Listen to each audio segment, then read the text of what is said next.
Hello, you wonderful people. So for today's video, I'm going to talk about DC FanDome. I believe it's multiple days. I don't think it's just a one-off day because I think there's stuff coming out today as well. It's Sunday at the time of me recording this, but obviously I'm going to talk about all the stuff that got talked about and released yesterday, being Saturday. I might have missed some things, but I think I've got everything. I think I've seen everything that was kind of released, but I could be mistaken. But if you are curious, you can look in the description down below. I'll include time codes for every topic that I cover, every DC related thing that I'm covering, just so you can kind of skip to what you want to hear about. Like you maybe want to hear my thoughts about certain specific things. So do keep that in mind. The first thing I'm going to talk about, I figured I might as well start off right at the top with the Batman teaser trailer that dropped. Obviously, I'd avoided kind of seeing a lot of the stuff that was going to be dropped at DC FanDome, so I had no idea they were going to show anything the Batman related, and I'm so happy. I was already excited for this movie. That teaser trailer was enough to make me go, oh yeah, I'm even more hyped. Just obviously it's a very nice tone setter, kind of giving you a tiny look at kind of feel and vibe of the movie. I just like it. It's like, having Gordon walking through and all the cops are looking at who's walking behind him. It's so cool just aesthetically having like, oh man, like all the cops, it's like, it's the Bat. They're not saying it, but their eyes are saying that. Also, just like Jeffrey Wright with the mustache and everything. It's like, doing that Jim Gordon thing. I love it. But nevertheless, I also think it's kind of interesting because obviously it's showing obviously these are earlier days of him being Batman. So obviously it's not like, oh, he's been Batman a while and everyone's used to it. It's like, it's still kind of like it's at least to the point that Gordon and him have a good enough working relationship, but you can tell the rest of the cops still have reservations about him. But obviously it's like we see like some other people in the trailer are very low grade in the sense like Riddler isn't Riddler yet. Obviously he's wearing like a mask and stuff like that. He's sending out a message to Batman. And I think this is where we're going to start setting up what I think is kind of that interesting aspect about Batman where, it's always the question on everybody's mind. Does Batman bring out the freaks or do the freaks bring out Batman? That's always the whole, that's always been a thing in Gotham. So it's like, oh, you being who you are, you trying to clean up Gotham, you created this situation. You putting yourself out there being this symbol attracts so many villains to this city and it puts us all in danger. This is all because of you. That's always kind of like the thing, and I think that's what they're kind of setting up. So I think that's pretty dope. But it's not just Riddler that's like that. Even Catwoman, Selena Kyle is just kind of wearing like almost like a robber's mask, and she's very like low grade. So I just thought that was interesting because Batman's already like, Bruce is already suited up because he's been Batman for a while, so he has a suit and everything. But like I said, I'm curious like how they're gonna do this. Like, are we gonna get like a little cut of like, oh yeah, like him. Like, is it going to be like an opening montage of him getting to where he is? Like, are they going to touch on any of the League of Shadows or Assassins, depending on, which way you want to refer to, like the Ra's al Ghul or Ra's al Ghul. Like any of that, is that going to be tackled or not? I'm curious. But it's just what they set up, just giving you little action sequences. But like I said, it's more so like a tone setter and stuff like that of just kind of, this big villain revealing themselves to you, calling you out Batman, and I think that's kind of neat.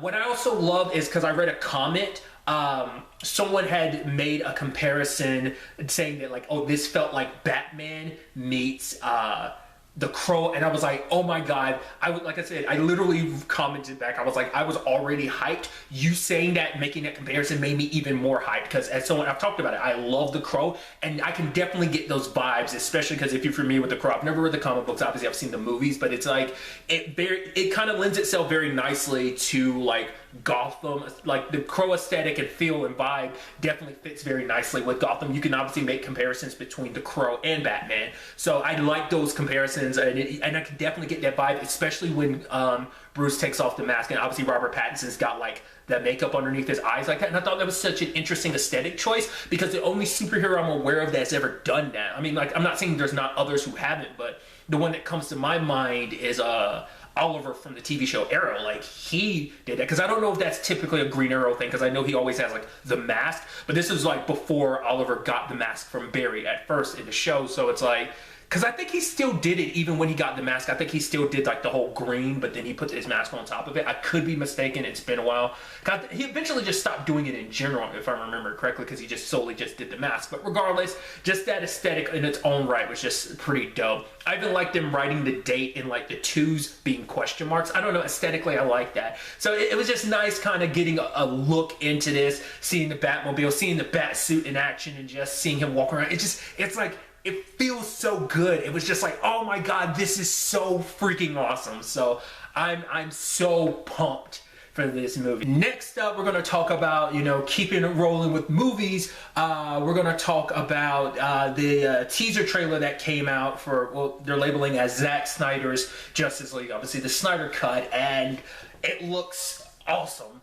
As someone, I know it might be blasphemous to say this at this point in time, you know, just because of everything that's come out. Obviously, I know there's a lot of behind the scenes, there's a lot of complicated stuff, but I am someone who did like Justice League. At no point in time I remember like, oh, am I going to bash this movie? And like, obviously, like there's a lot of stuff that's come out, obviously, but it's just like, honestly, I've always been like, oh, I'm interested to see, you know, what Zack Snyder's vision was, like, you know, where he wanted to take the story, and just a little bit we've seen, is obviously you can tell the differences storyline wise just from what's filmed and everything, and it's just like, it looks so sick. And I'm, you know, obviously a lot of stuff is out of context. There's even one point where Barry is saving a woman from a car, and I'm like, is that supposed to be Iris West? That's what I'm curious about. Like, it was like, oh shit, like, is this like Barry and Iris meeting, you know, in that regard?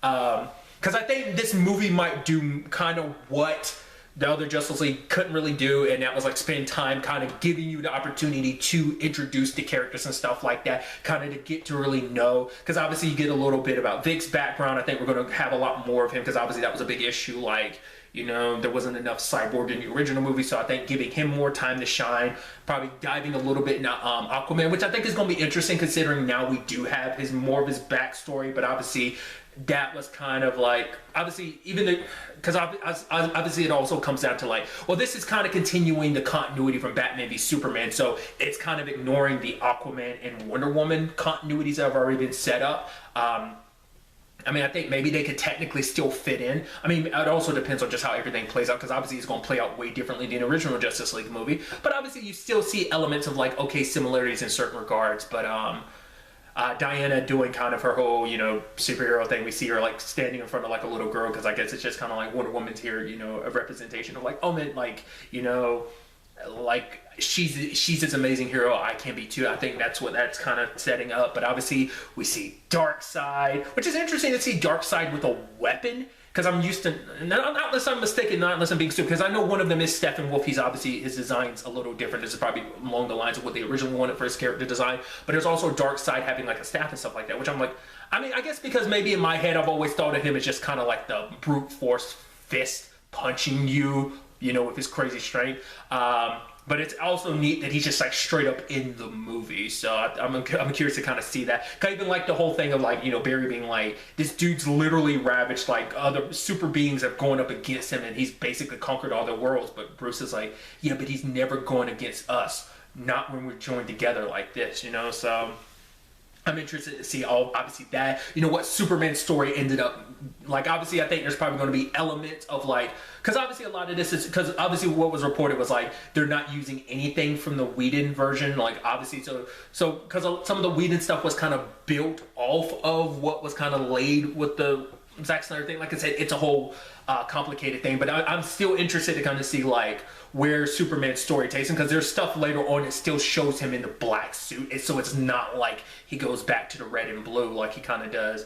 And obviously, you know, Mama Kent and Lois, you know, obviously them still dealing with everything, but also like, wait, he's back, and what that means in the grand scheme of things. And obviously like a lot of like scenes, and once again, love me some speedster stuff, so like Barry running, you know, and just like a whole bunch of, just like I said, so much stuff is out of context. But I am actually really, really pumped. Obviously, once again, this is an HBO Max exclusive, so but regardless of it all, it looks pretty dope from what we've seen. Obviously there's the reports that I haven't read too much into all this. I've just looked at the teaser trailer, and obviously the whole thing of God, what am I thinking? Like, there's stuff that I've read before all this. Like, obviously, the whole thing about maybe it's going to be like a 4-hour movie and stuff like that. So, obviously, there's probably stuff that's come out, kind of filling in more gaps about that stuff, making it official. But I haven't read any of that. I've just watched the trailer and just basing on what we've heard kind of leak out before now. But regardless, it looks really interesting, and you know, I'm excited to see what this version of, you know, Justice League ends up being. You know, obviously it probably won't go anywhere in the grand scheme of the continuity of, you know, what was the DCEU, what might be the DCEU even going forward. Like, obviously the whole connected universe thing is kind of a thing up in the air for DC when it comes movie wise, but still, regardless, I'm pumped for either way. Next up on the list, we have Wonder Woman 1984. We get another trailer. This is like technically like trailer number 2, but they just label it as the main trailer. Obviously giving us some of the same stuff we saw before, but giving us a little more insight. Obviously still her whipping and lassoing lightning is still freaking sick. I guess that's their way of getting her, well, because like she doesn't necessarily fly, she just jumps really far. I think it's kind of like almost like the Hulk thing, so I guess that's her way, because also she's like spinning the lasso at one point in time, and I think that's how she's like propelling herself forward. I think it's just from what we saw. But it's interesting because you have like Max Lord on the television being like, it's kind of a worldwide message, and it looks like he's behind this whole setup like he's at the White House or something. So I'm like, okay, so because like obviously, you know, if you're unfamiliar, and I've talked about this before, he's like, Max Lord is very much kind of on that like Lex Luthor type of level. But it seems like he's at like a president conference. I don't know whether that's something he just set up himself or whether he just like, oh, I'm going to be at the White House, like, because he's like, oh, like basically telling people like, if you have dreams, if you want something bad enough, you can have it. So it's like, I think, because there's this stone he has in a previous trailer, so it's like maybe it's a thing that kind of grants wishes, and it granted his wish and it made him president, and now he's kind of being in a position where he's like, or might not even be president, maybe he forced his way, like I don't know, but it could be a thing of like he's trying to do the same thing for others. I mean, because that could also explain why Steve is back, because maybe it's some kind of worldwide thing that like, maybe that's the ramifications of like some great wish where like everyone's kind of getting what they want, what they desire most. Maybe Max Lord does that to kind of get Diana out of the way, or maybe it's just, like I said, maybe it's a worldwide thing where everyone's getting what they want and it kind of causes issues in the grand scheme of things. But it's interesting because Kristen Wiig's character Barbara, it seems like her and Diana were friends. Obviously we know, like kind of going into this, some people already obviously know that she was playing Cheetah. What was interesting was obviously some people were concerned because she was just wearing cheetah clothes, like a cheetah like jacket or whatever, cheetah print jacket. So we're wondering if that's all they'll be, but it's like, no, she actually has a full-blown cheetah form. It's just, it's a process. So I think for her, she's been someone that she talks about the fact is like her and Diana were friends, but at the same time it's like, oh, you've had everything, and you know, there's kind of been nothing for people like me. So I think for her, she's kind of been like this more like meekish person, and she's probably never felt strong, but she, as she says, she wanted to be an apex predator, so she feels powerful. She's probably been kind of like pushed aside and just pushed down so much of her life. Now she feels strong and she wants to go up against Diana, because Diana, it's like, you know, you're someone that probably never had to worry about everything, because everything was ever handed to you. I mean, considering, you know, she's a princess from Themyscira, you have all these powers and stuff like that. But if someone like me who's kind of probably felt meekish or weak their entire life, this is all I want. And obviously the power, it seems like it slowly corrupts her. Obviously it's like her and Max Lord are kind of in tandem, like it seems like he's working with her, because I think for him it's like a thing of like, oh, I see your potential, I see in you what no one else can. So maybe that's what kind of she gets seduced by that, because he's like, oh, I see you for who you really are when no one else in the world actually does. So maybe that's kind of eventually what happens. But obviously, like, maybe as she goes further down and wanting more and more power, like it eventually, because like I think the whole thing about her becoming Cheetah is kind of like, it's like a goddess thing, isn't it? It's like a curse type of thing of like, I don't know whether it's like a thing of like she purposely transformed, like is that ramifications of like her pushing whatever gift gave her these powers, made her the apex predator? Is it these are the ramifications becoming the full cheetah form, or is it just kind of like she went to a god or goddess or whatever and gained these powers? Because I think that's what the whole cheetah thing is supposed to be about, like where these powers come from. But it's like I said, it seems like Max Lord might have something to do with it, or maybe not. Maybe it's kind of the thing of like I said, just she stumbled across it on her own, found those powers, but then her and Max Lord eventually link up. But it was just interesting kind of getting those more interesting story beats, kind of setting that up. Obviously, there's still a lot of stuff out of context. Obviously, once again, we do see more about her and her time in, growing up in Themyscira. We got a little bit of that in Wonder Woman 1. So I'm curious to see, like, obviously, we get more of that in this movie and what that kind of means in the grand scheme of things. For Diana's story, especially she's having to cross paths with someone she considers a friend. Obviously, what this means for her and Steve, because obviously there's a lot of levity between them, and I think continuing that romance and that relationship that was built up during one, being able to see that continue, seeing them reunited after all this time, because it's been decades for her, and probably for Steve it feels like just yesterday, Maybe. I don't know. It makes me even more excited for the movie, especially with the reveal of Cheetah and everything. But I'm curious, I can't wait to see the movie. Still going along this whole route with movies, let's talk about the Suicide Squad, which I think is kind of interesting. Obviously, we didn't get too much. It's kind of in a teaser, but it's kind of very out of context stuff and like very behind the scenes, because there's actually 2 videos released. There's the actual teaser trailer that has some behind the scenes stuff, but then there's also the other trailer, which is a cast reveal, which I thought was pretty dope, because they give you the character names. They let you know this is who the character is, or give you a name, give you what they look like in a comic book, and then, or at least a comic book version of them, and then shows you what the characters look like in the movie and who's played by them. The one that stuck out to me was Peter Capaldi, because I remembered he was in the movie. I didn't realize he was a thinker. I was like, what? That's dope. Just because, and I think it's interesting because it's obviously this has got Thinker and King Shark, which obviously I appreciate King Shark getting some love, because obviously there's the Suicide Squad game that's coming out by Rocksteady. We'll talk about that later. But also, he's been in the Harley Quinn cartoon, and also he's been in the Flash. He's popped up a couple times. I want to say the last time he popped up, I want to say it was season 5 is where we saw the continuation of King Shark's storyline, if I'm remembering correctly. I could be blurring that with season 6, but I'm fairly certain it was definitely season 5, I think. But regardless, I just thought that was kind of pretty neat. But obviously it's I liked Suicide Squad being a team. Obviously the previous roster, I didn't know everyone. I knew some of the people here and there. But I probably know less than half of this roster, and I'm fine with that, because these are characters I want to know more about them. I'm sure there's a lot of people out there who are more well versed in the comic books, this is this and that. Like I said, King Shark and Thinker are only characters I know because I've seen them in obviously the Flash, and obviously the Harley Quinn cartoon for in the case of King Shark and everything. But like I said, it just seemed, like I said, it wasn't too much that we really got to know story beat wise and stuff like that. Obviously, we saw some of the returning characters like Rick Flag, as well as obviously Harley Quinn. Once again, I'm assuming that maybe, like I said, I'm curious timeline wise, because everything's disconnected. But my big question is this going to be her after the events of the previous Suicide Squad movie? Is this going to be her after the Birds of Prey and the Fantabulous Emancipation of one Harley Quinn? Is it going to be after that, or is it just going to be kind of ambiguous about what time frame this takes place in? Regardless, I'm interested to kind of see how that all ends up playing out. Obviously, once again, the whole thing of don't get attached to any character, because any character can get it. So who's going to make it through the movie? Who they're up against? Because obviously there's a lot of fighting. And it's almost kind of the comparison they were kind of making, it was almost making it seem like it was a war movie. So I'm curious to kind of see who they're up against and what's this all about. So I'm very looking forward to this. But like I said, I like that in tandem with the cast reveal. But like I said, it wasn't too much to it, but it was still just kind of nice to see it all, And then next up on the list is the Black Adam teaser trailer, which was kind of more like a motion comic type of feel to it. We gave us a little bit more background into Black Adam, kind of the whole Kondak situation. I thought was kind of interesting.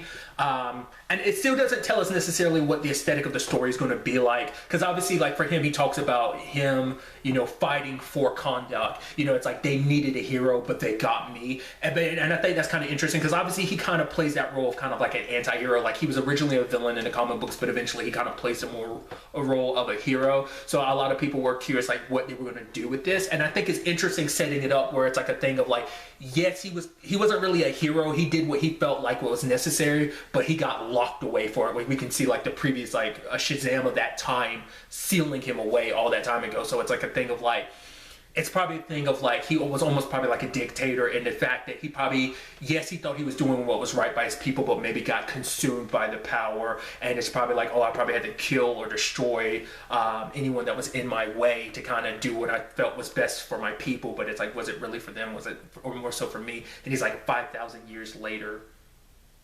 Here we are, and he's like, I promise you, I'm not going to let anyone get in my way again. So that's why I'm wondering, like, is he really going to be set up more so as a villain?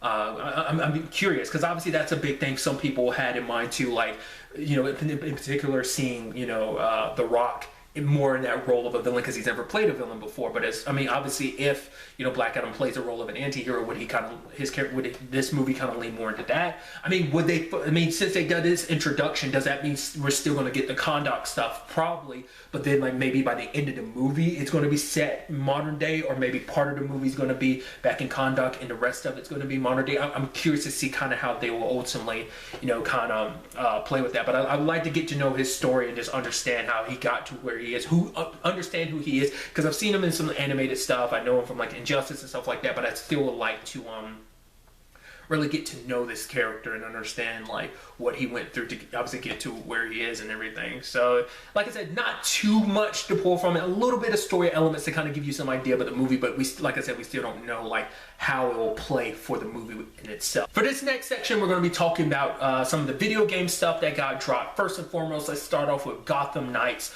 This being by, was it WB Games Montreal. They're the ones who developed the Arkham Origins, because obviously Rocksteady did Arkham Asylum, City, and Night.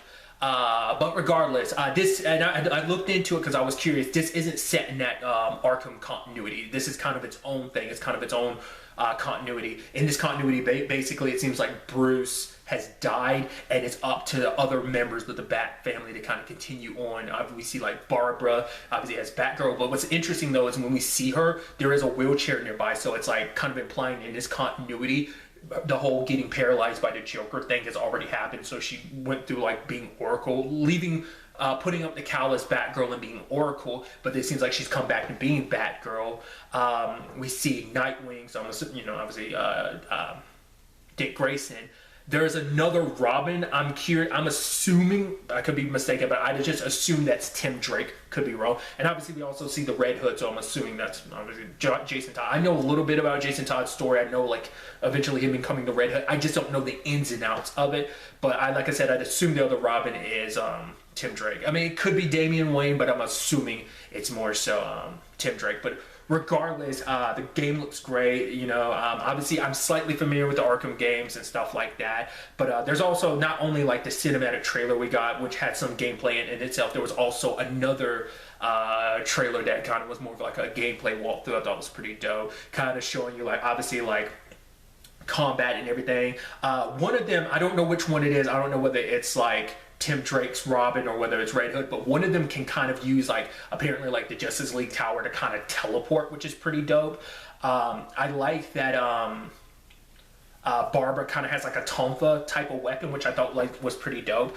Just from the combat, obviously, you know, each one of them kind of has their own style. You can also do like a co-op type of situation, like you can play like 2 characters at a time, or you can go solo, just depending on how you want to go about the game. But obviously, you know, obviously it still has that feel of like the Arkham games a little bit. Obviously you can stealth it and stuff like that, but obviously it looks pretty dope. I thought it was kind of an interesting thing gameplay wise. They said that basically the bosses scale with you, so it's not just like stat, you know, how much damage they do and stuff like that, because we see in this there's also like damage numbers, not only like, you know, from when you attack enemies and stuff like that. So but it's just not only stats, it also seems like how the enemies, the bosses will fight you will change as well, you know. So you know, it's just from the little bit we saw, I thought it looked pretty dope. I like that whole situation. I'm like, you know, trying to understand like how Bruce died, why he died. He was expecting it to happen, and he sent out this message to them. You know what this means in the grand scheme of things. So we also learned like obviously it's like don't trust the GCPD. They haven't trusted us since Jim died. So obviously he's going in his continuity. We do see that Alfred's still around because he's communicating with them. So it's going to be neat to see obviously what other continuity exists within this continuity, like what's already happened, what hasn't, what other villains, you know, are you going to cross paths with.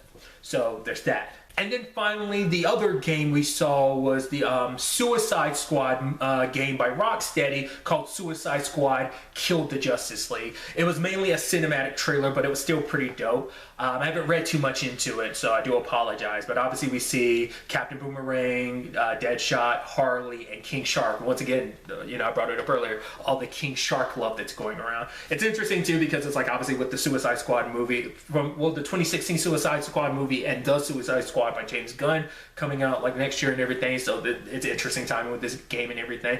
The thing is, I don't, like I said, I haven't read too much into it, so I don't know how many other Suicide Squad members are there going to be, or is it just going to be these four? I'd assume there's going to be more, but whatever. It was just mainly them chilling, and the fact of the matter is them being attacked and them defending themselves, and then Superman all of a sudden shows up and they're like, oh, Superman here's to save the day, and it's like, oh no, he straight up murdered that dude, and it's like, oh, these are the targets. So obviously the whole thing is Waller is sending them after the Justice League, so we don't know if it's like an Injustice timeline where everyone's like, you know, because Injustice, it's kind of like it's a mixed bag, because like some of the good guys have become bad guys and some of the bad guys have become good guys, because it's just like alliances and stuff like that have kind of been changed, and you know, the lines in the sand have been drawn. So I'm curious, like, is it like a brain control type of situation? Because it's not like, oh, save and stop the Justice League. It's like not straight up murder the Justice. But regardless, another interesting tidbit I looked up a little bit about was that unlike Gotham Knights, this game does take place in the Arkham games continuity, which I think is interesting. Apparently, like, some of those through lines will connect it to this game, so I thought that was kind of interesting. I wonder why they decided to make that choice of, well, I guess, you know, so you can do your own thing, but I just thought that was kind of interesting why not both games are in the same continuity, but maybe there's things in there that would contradict one another. Regardless, seems like an interesting game. Obviously, like, we just got like a cinematic trailer. Maybe, you know, eventually they'll probably release some gameplay stuff for it as well. So at the very least, that's everything that I saw. Maybe there was more that came out that maybe I missed somewhere along the way. If there is, let me know in the comments down below. Like, obviously, like I said, I think there's more coming out today. Maybe not. Like I said, I could be unaware, because I haven't kept up with a lot of the DC FanDome stuff and everything. So I'll probably make another video later on if there's even more stuff to come out, because I think there is like more to this and everything. But regardless, obviously I'm sharing kind of some of my thoughts about everything that kind of came out. I'd love to get to know your thoughts in the comments down below. But really, that's all I want to talk about. Till the next time we meet, be happy, be safe, well acted, of course, and enjoy it. Good day and good